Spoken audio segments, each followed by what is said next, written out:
اعوذ باللہ من الشیطان الرجیم بسم اللہ الرحمن الرحیم وَمَكَرُوا وَمَكَرَ اللَّهُ۔ اب انہوں نے بھی چالیں چلی اور اللہ نے بھی چال چلی۔ وہ جو ان کے فریسی بیٹھے ہوئے تھے، علماء بیٹھے ہوئے تھے، وہ چالیں چل رہے تھے کسی طرح اس کو پکڑوائیں، کسی طرح، اس لیے کہ وہاں جو حکومت تھی وہ یہودیوں کی نہیں تھی۔ اگرچہ یہودی ایک بادشاہ تھا، پپٹ کنگ، جیسے کنگ فاروق ہوتے تھے مصر کے اندر، اصل حکومت انگریزوں کی تھی لیکن کنگ فاروق بیٹھے ہوئے ہیں۔ اسی طرح کا وہ پپٹ کنگ تھا کہ جو یہودیوں میں سے تھا، اصل حکومت تھی رومیوں کی، اور رومی گورنر پائلیٹس پونٹس وہ وہاں پر موجود تھا۔ اور اس طرح کی کوئی کیپٹل پنشمنٹ جو ہے وہ یہودی خود نہیں دے سکتے تھے جب تک کہ وہ جو اصل گورنر ہے اس کی طرف سے اس کا حکم صادر نہ کیا جائے۔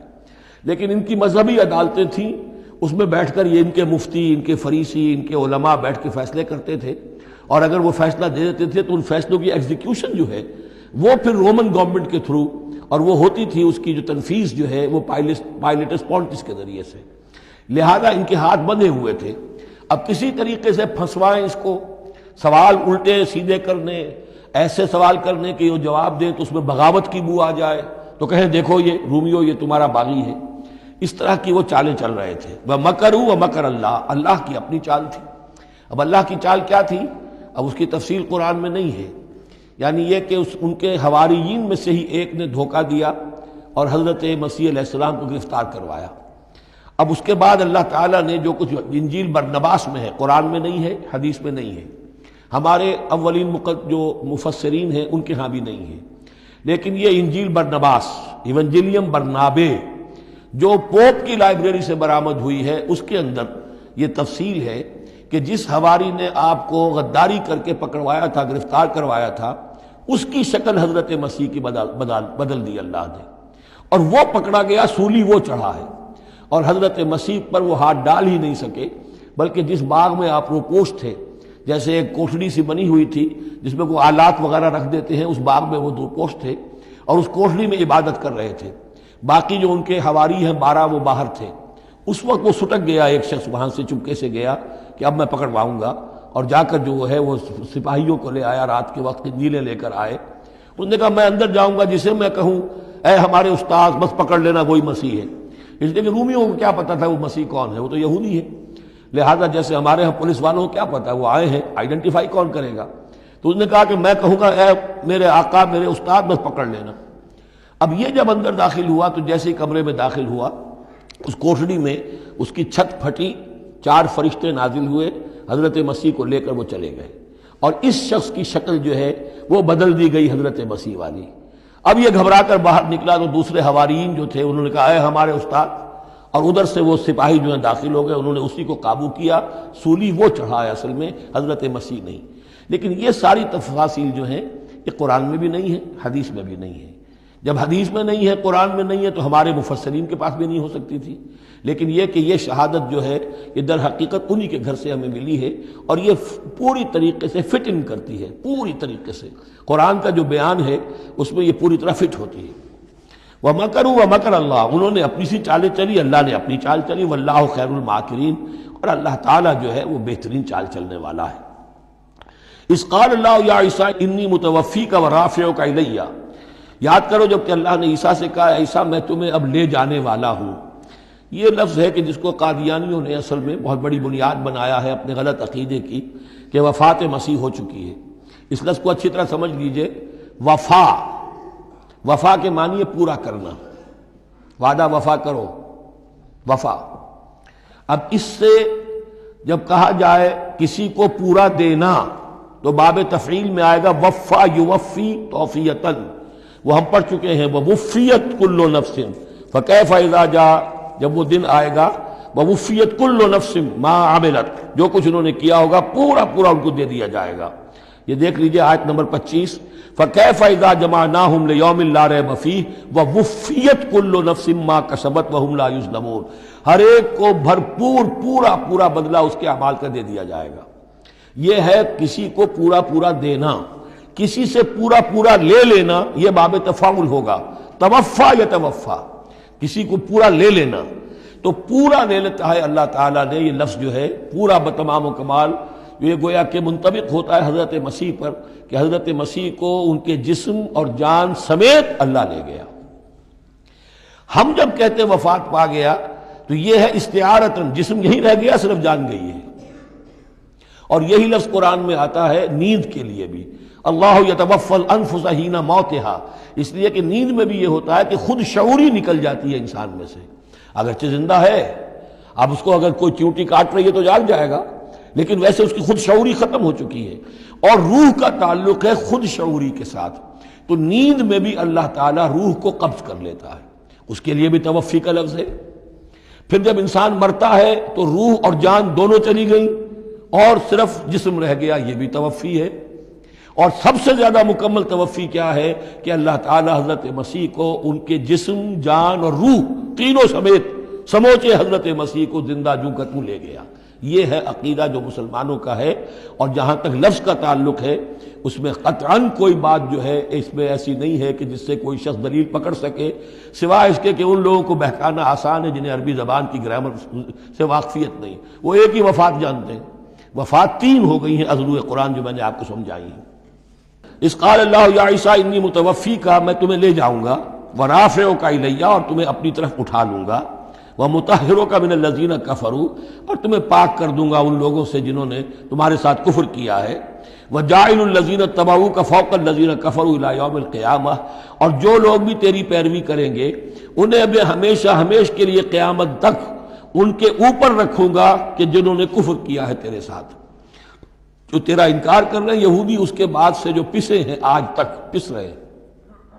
حضرت مسیح سن 30 میں اٹھا لیے گئے یا 33 میں، اور اس کے بعد سے آپ کو معلوم ہے کہ مسلسل سن 70 عیسوی میں ہیکل سلیمانی ختم ہوا، 1,20,000 یا 1,33,000 یہودی ایک دن میں ٹائٹس نے قتل کیے یروشلم میں حضرت مسیح کے رفع سماوی کے 40 برس بعد۔ ان کا ہیکل سلیمانی بھی وہ جو ہے وہ ختم کر دیا گیا، اب اس کی ایک دیوار ہے، میں بتا چکا ہوں 1927-28 برس ہو گئے ہیں کہ ان کا کعبہ گرا پڑا ہے۔ 1917 سے پہلے تک، بلکہ یوں سمجھیے پہلے 500 برس تک تو ان کا داخلہ بھی ممنوع تھا۔ یہ تو حضرت عمر کے ہاتھوں جب فتح ہوا ہے، یہ ڈائسپورا کا ان کا پیریڈ کہلاتا ہے، ایک پیریڈ ان کا کیپٹیوٹی کا تھا، جبکہ وہ نبوکڈنیزر لے گیا تھا انہیں اور بیبیلونیا میں قید میں رکھا ہے، وہ ہے ان کا پیریڈ آف کیپٹیوٹی۔ اس کے بعد واپس آئے حضرت عزیر کے زمانے میں، دوبارہ دوسرا ٹیمپل بنایا، اس کے بعد یہ ٹیمپل سن 70 عیسوی میں ختم ہوا، اور ڈائسپورا کہلاتا ہے کہ منتشر ہو جانا، انہیں وہاں سے نکال دیا گیا تھا کہ تم دفع ہو جاؤ یہاں سے، فلسطین میں تم نہیں رہ سکتے۔ کوئی روس چلا گیا، کوئی ہندوستان چلا گیا، کوئی مصر چلا گیا، کوئی اور یورپ چلا گیا، پوری دنیا میں پھیل گئے۔ یہ ڈائسپورا اولاً ختم ہوا ہے حضرت عمر رضی اللہ تعالیٰ عنہ کے ہاتھ سے، جب فتح ہوا ہے یروشلم۔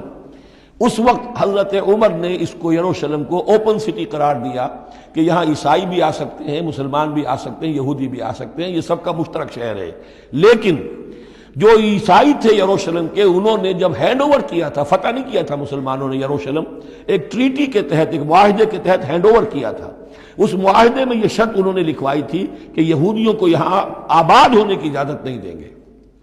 چنانچہ یہ اجازت تو ہو گئی حضرت عمر کے زمانے سے کہ آ سکتے ہیں، زیارت کر سکتے ہیں، لیکن یہاں رہ نہیں سکتے، پراپرٹی پرچیز نہیں کر سکتے، کوئی مکان نہیں بنا سکتے، سیٹل نہیں ہو سکتے۔ یہ رہا ہے جب تک کہ موجود رہی ہے اسلامی خلافت۔ ترکوں نے بھی اجازت نہیں دی، بڑی سے بڑی رشوتیں یہودیوں نے دینی چاہیے انہیں، اور در حقیقت خلافت کا خاتمہ جو کروایا یہودیوں نے وہ اس لیے کہ انہیں یہ نظر آتا تھا کہ اس خلافت کے ہوتے ہوئے ہمارے لیے ممکن نہیں رہے گا کہ ہم کسی طرح بھی فلسطین میں دوبارہ آباد ہو سکیں۔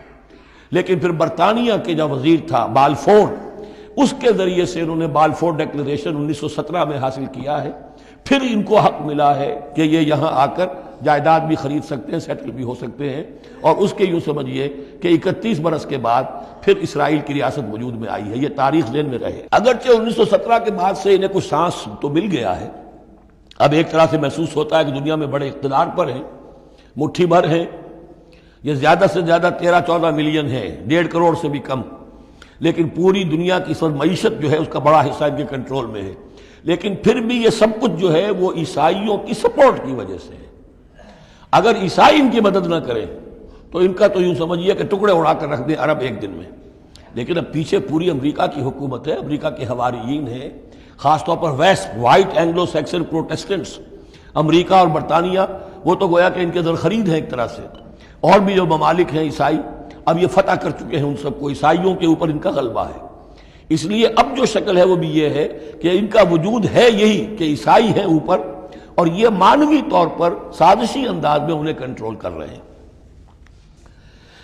اذ قال اللہ یا عیسیٰ انی متوفیک ورافعک الی ومطہرک من الذین کفروا وجاعل الذین اتبعوک فوق الذین کفروا الی یوم القیامہ ثم الی مرجعکم فاحکم بینکم فیما کنتم فیہ تختلفون۔ پھر تم سب جو ہے تمہارا لوٹنا میری ہی طرف ہے، اور پھر میں تمہیں بتا دوں گا اور فیصلہ کر دوں گا تمہارے مابین ان باتوں میں جن میں تم اختلاف کر رہے تھے۔ صدق اللہ العظیم۔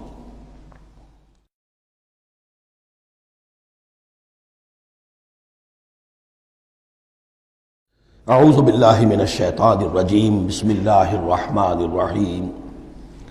فاما الذین کفروا فاعذبهم عذابا شدیدا فی الدنیا والآخرہ، تو وہ لوگ کہ جو کفر کی روش اختیار کریں گے میں انہیں عذاب دوں گا، بہت سخت عذاب، دنیا میں بھی اور آخرت میں بھی۔ وما لهم من ناصرین، اور نہیں ہوں گے ان کے لیے کوئی مددگار۔ واما الذین آمنوا وعملوا الصالحات، اور جو ایمان لائیں گے اور نیک عمل کریں گے، فیوفیہم، اب دیکھیے وفا یوفی، دینا، پورا پورا دینا، تو ان کو وہ پورا پورا دے گا، اجورہم، ان کا اجر۔ واللہ لا یحب الظالمین، اللہ ظالموں کو پسند نہیں کرتا۔ ذالک نتلوہ علیک من الآیات والذکر الحکیم، یہ وہ چیزیں ہیں جو ہم آپ کو پڑھ کر سنا رہے ہیں۔ گویا کہ یہاں بھی پس منظر میں حضرت جبرائیل علیہ السلام ہے کہ یہ اللہ تعالیٰ کی آیات ہیں اور ذکر حکیم ہے جو ہم آپ کو پڑھ کر سنا رہے ہیں۔ ان مثل عیسیٰ عند اللہ کمثل آدم، عیسیٰ کی مثال اللہ کے نزدیک آدم کی سی ہے۔ خلقہ من تراب ثم قال له کن فیکون، اسے بنایا مٹی سے، پھر کہا ہو جا، وہ ہو گیا۔ اب یہ آیت وہ ہے قرآن مجید میں کہ جو لوگ بھی اسپیشل کریشن کے قائل ہیں کہ حضرت آدم کسی ایولیوشن کے نتیجے میں کسی اسپیشیز کے وجود میں آنے کے بعد اس کے ایک فرد کی حیثیت سے نہیں ان کا استفاء ہوا، بلکہ وہ اسپیشلی کریٹ کیے گئے ہیں مٹی سے براہ راست، ان کے حق میں یہ آیت دلیل ہے۔ تو یہ جو بھی نظریات ہیں ابھی، چونکہ ایولیوشن بھی ہے تو وہ بھی نظریہ ہے، تھیوری آف اسپیشل کریشن ہے وہ بھی نظریہ ہے۔ نظریوں کے باب میں انسان ادھر ادھر کوئی رائے رکھ سکتا ہے، ابھی یہ کوئی طے شدہ حقائق نہیں ہے۔ ان میں ہم غور کر سکتے ہیں کہ قرآن مجید میں کس مقام پر کس چیز کے لیے کوئی تائید یا کوئی تھوڑی سی توثیق نکلتی ہے۔ تو اللہ کے نزدیک تو عیسیٰ کی مثال ایسے ہی ہے جیسے آدم، اسے مٹی سے بنایا اور کہا کن فیکون۔ تو اب اگر آدم اگر اسپیشل کریشن کا معاملہ ہے تو نہ باپ نہ ماں، بغیر باپ اور بغیر ماں کے تو کیا وہ الہ بن گئے؟ بنانے والا تو اللہ ہے۔ حضرت عیسیٰ ماں تو ہے، باپ نہیں ہے، حمل تو ہوا ہے، 9 مہینے ماں کے پیٹ میں تو رہے ہیں، تو وہ تو آدم سے کم معاملہ ہوا تخلیق میں اعجاز کے اعتبار سے۔ اور حضرت اس سے کم تر ذرا دیکھ لو تو بوڑھے پھونس حضرت زکریا اور بوڑھی پھونس ان کی اہلیہ جو ساری عمر بانجھ رہی اور ان کو اللہ نے اولاد دے دی۔ تو یہ سارے جو ہیں معجزات ہیں، اللہ کا اختیار ہے، جو چاہے کرے، اس سے کسی کی الوہیت کی دلیل نہیں نکلتی۔ الحق من ربک، یہ حق ہے آپ کے رب کی طرف سے، فلا تکن من الممترین، تو ہرگز نہ ہو جانا اس میں شک کرنے والوں میں سے۔ فمن حاجک فیہ، تو اے نبی جو بھی اس معاملے میں آپ سے اب بھی حجت بازی کرے، جھگڑا کرے، بحث کر رہا ہے، ابھی سینگ الجھا رہا ہے بحث کے اندر، من بعد ما جاءک من العلم، جبکہ آپ کے پاس تو العلم آ چکا، آپ جو بات کہہ رہے ہیں وہ علی وجہ البصیرت کہہ رہے ہیں، فقل تعالوا، تو اب آخری چیلنج کیا ہے؟ کہہ دیجئے اچھا آؤ۔ یہ جو ان کا آیا تھا، 2 بڑے بڑے ان کے لاٹ پادری تھے، ابو حارثہ ابن علقمہ اور قرظ بن علقمہ، اور ان کی سرکردگی میں 70 افراد تھے جو کہ نجران سے آئے تھے۔ یہ سارا کئی دن معاملہ چلتا رہا، اور پھر آخر میں حضور سے کہا گیا اچھا آپ مباہلہ کیجئے، قل، ان سے کہہ دیجئے تعالوا، آؤ، ندعو ابناءنا وابناءکم، آؤ ہم بلاتے ہیں اپنے بیٹوں کو، تم بلاؤ اپنے بیٹوں کو، ونساءنا ونساءکم، ہم بلا لیتے ہیں اپنی عورتوں کو، تم بلاؤ اپنی عورتوں کو، وانفسنا وانفسکم، اور ہم بھی آ جاتے ہیں تم بھی آ جاؤ، ثم نبتہل، پھر ہم گڑ گڑا کر اللہ سے دعا کریں، فنجعل لعنت اللہ علی الکاذبین، تو ہم کہیں کہ اللہ جو ہم میں سے جھوٹا ہو اس پر لعنت کر دے۔ یہ مباہلہ ہے، اور یہ مباہلہ ہوتا ہے کب؟ جب کہ احقاق حق ہو چکے، بات پوری واضح ہو جائے، آپ کو یقین ہو کہ یہ میرا مخاطب جو ہے بات سمجھ گیا ہے، صرف ضد میں اڑا ہوا ہے، اس وقت پھر یہ مباہلہ آخری شے ہوتی ہے، تاکہ ظاہر ہو جائے۔ اگر تو واقعتاً اسے یقین ہے تو وہ مباہلہ کی چیلنج قبول کر لے گا، اور اگر دل میں چور ہے، وہ جانتا ہے کہ حق بات تو اسی کی ہے، اور لہذا پھر وہ مباہلہ نہیں کرے گا۔ چنانچہ یہی ہوا، انہوں نے مباہلے سے انکار کیا، فرار کی راہ اختیار کی، اور ایسے ہی چلے گئے۔ فمن حاجك فيه من بعد ما جاءك من العلم فقل تعالوا ندعو ابناءنا وابناءكم ونساءنا ونساءكم وانفسنا وانفسكم ثم نبتهل فنجعل لعنة الله على الكاذبين ان هذا لهو القصص الحق۔ یہ ہے صاف صاف جو بھی سرگزشت ہے صحیح اور حق، وہ یہ ہے، وما من الہ الا اللہ، اور نہیں ہے کوئی معبود اللہ کے سوا، وَإِنَّ اللَّهَ لَهُوَ الْعَزِيزُ الْحَكِيمُ، اور یقیناً اللہ تعالیٰ ہی ہے زبردست اور کمال حکمت والا۔ یہاں اب دوسرا حصہ ختم ہو گیا۔ یہ 31 آیات ہیں، 32 اور 31 مل کر یہ 63 آیت پر۔